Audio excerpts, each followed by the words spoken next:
I went into this with zero plot knowledge and maximum enthusiasm for the author's world-building skills, and I wasn't disappointed. Oh, this one hurts. Hi, we are 6 months into 2026, and I have read 24 books so far. I'm having a great reading year, but still, there were some disappointments and DNFs along the way. Today I want to do a mid-year reading wrap-up, highlighting books in 7 unique categories, including top reads and some major flops. I love data visualization, so I'm always excited to look at my Storygraph stats for the year.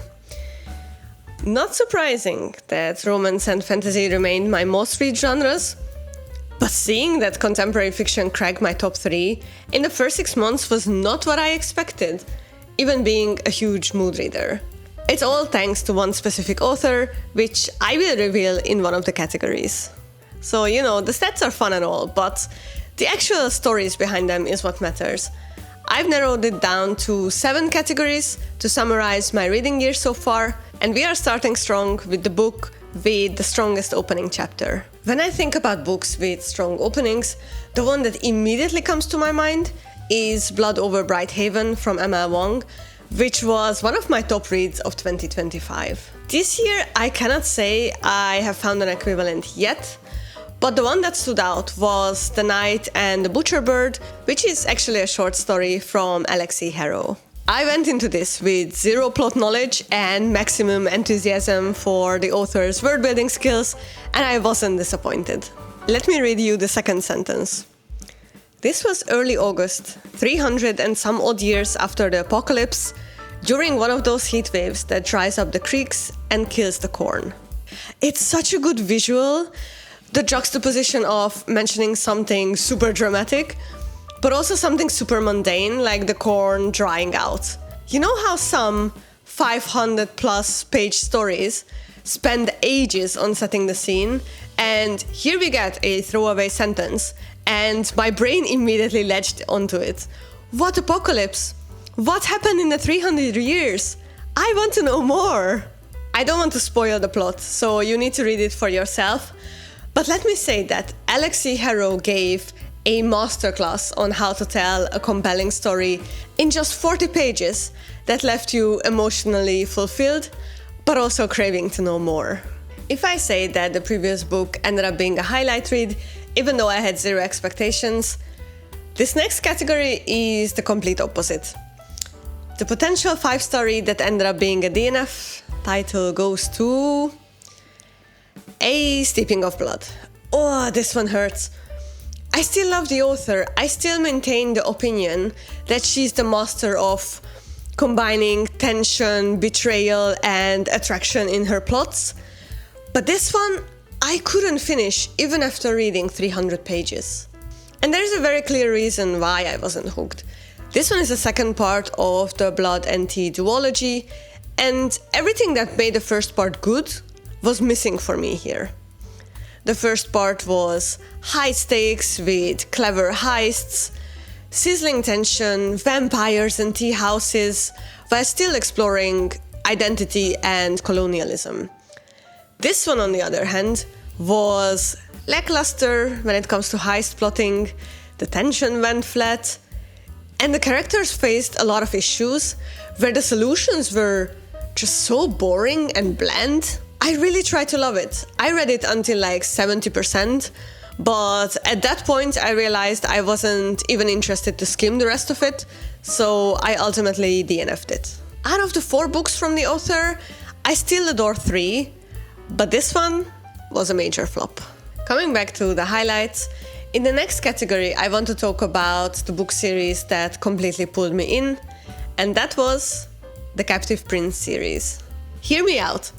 The first book I had to fight through, and I know that's a bit contradictory within this category. The Captive Prince is a heavy read because it describes human cruelty through slavery and abuse. Everyone is playing mind games, and some characters literally pay with their lives. And as you're reading it, you keep thinking, how on earth is the author gonna turn this around? But the second book, Princess Gambit, is your reward for making it through the first part. This reveals just enough of the mind games to keep you hooked, and introduces the real slow burn and yearning between the main characters, the Ice Prince, and the hot-headed warrior.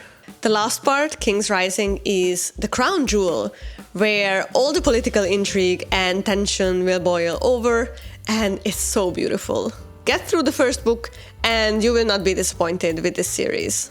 Talking about disappointment, but more on the milder side, next up we have the category of the book I wanted to love more than I actually did. This was a bit of a hard one. Like I said, I'm having a good reading year, and apart from A Steeping of Blood, there were no major DNFs. If I have to name one book that fell short of my expectations, it was Agnes Aubert's mystical cat shelter. It's a pity because I included it in a previous video, calling it a new release that I cannot wait to pick up, and when I finally picked it up, it was just meh. The setting of 1920s Montreal could have been such a cool world-building element, but somehow we didn't get to explore why it was interesting to have the plot play out in this exact time and space. Heather Fawcett perfected the main character who just wants to be left alone with Emily Wilde, but here with Agnes Aubert, it felt a bit, dare I say, forced. With the male main character Havelock, who is a dark wizard who is supposed to be grumpy but charming, I was missing character depth a lot. The pacing was rather slow, we were uncovering character backgrounds and motivations, but not enough to really keep me intrigued, and the romance subplot didn't manage to convince me that these characters had a spark.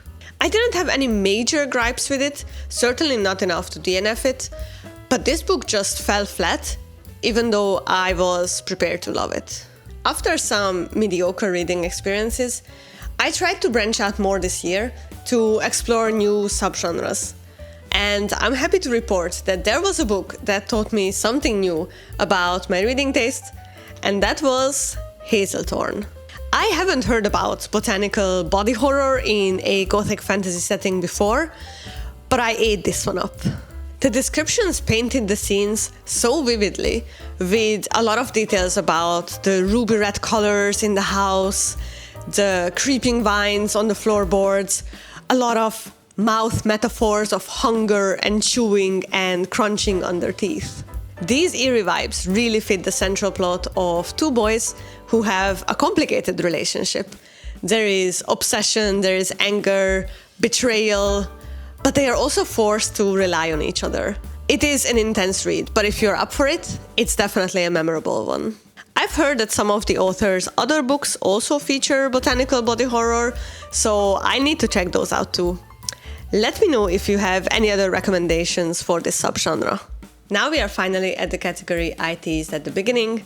The reason behind me reading a bunch of contemporary romance books is my favorite new-to-me author, Anne Liang. Where do I even start? I picked up I Hope This Doesn't Find You on a whim, actually after Hazelthorn, just to have a fun little YA romance palette cleanser, and it ended up being a highlight read. Sure, it's funny, it has some rom-com cliches we love, the male main character is swoon-worthy, but it also delivers an emotional impact. The main character's struggles of being a people-pleaser and perfectionist were very relatable. It didn't feel over-dramatized, and apart from the romantic relationship, we got to see great friendships too. What convinced me that I need to read more from the author is how nice her male main character Julius Gong was. Like, I totally get why Sadie fell in love with him. This is academic rivals to lovers, but in the best of ways. Afterwards, I picked up I Hope This Finds You, which is a little sequel novella. It managed to keep up the vibes. I enjoyed it a lot. Then, in between fantasy reads, I reached for This Time It's Real, which I didn't end up rating as high as the other two, but it was still a fun time, especially if you're into Chinese dramas and always wondered what it would be like to fake date an up-and-coming actor. Again, the author used the cliches cleverly. It was sweet with surprising emotional depth for both the main characters. I already have my next read from her, which is her newest release, I Could Give You the Moon. Look at that cover, it's gorgeous. For the last category, I want to acknowledge a book that was my comfort read of the year so far, and no surprise that it's Paladin's Grace by T. Kingfisher. I saw this one coming just reading the synopsis that it features a paladin whose god died and a perfumer wrapped up in some conspiracies. This book is exactly to my taste. It's not about a picture-perfect love story with smooth banter and a lot of action. It's about two awkward people navigating some unwanted adventure while opening up their hearts and learning new things about themselves. A heartwarming story which definitely deserves the comfort read title for me. And that is my 2026 reading year so far. Lots of fantasy, a surprising amount of contemporary fiction, and a few heartbreaks along the way. I'm curious to see if the next 6 months will bring me my new favorite read. Let me know in the comments below what was your absolute highlight, or if you have any recommendations for me based on the ones I just shared. Don't forget to subscribe to catch my next video. Take care, bye!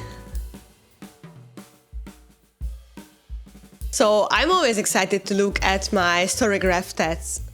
Storygraph stats for the year. Storygraph stats for the year. The Captive Prince series. The Captive Prince, it was Agnes